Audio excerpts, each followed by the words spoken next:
Comment est-ce que vous avez vécu cette semaine, François Fillon? C'est une affaire très grave. Elle est évidemment grave pour moi, mais elle est grave pour la démocratie. Je porte des propositions, je mène un combat politique, je m'apprête à présenter ces propositions aux Français et tout d'un coup, soudainement, me voilà accusé de manière infamante, me voilà obligé de répondre à des mensonges pitoyables.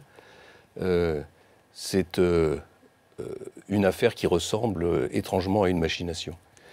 Et cette machination, on la retrouve à plusieurs époques de notre vie politique.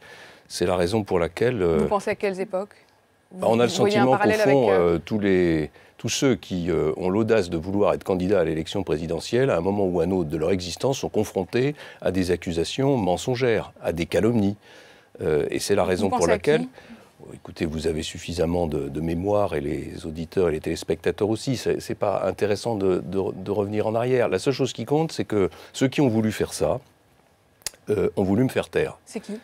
J'en sais rien. En tout cas, pour l'instant, c'est des journalistes du Monde.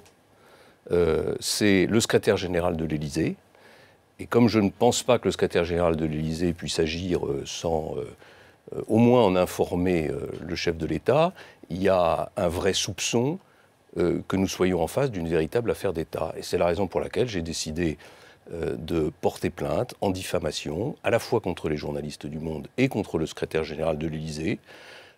Secrétaire général de l'Élysée pour lequel j'avais de l'affection, de l'amitié, du respect, qui a été mon ministre dans un gouvernement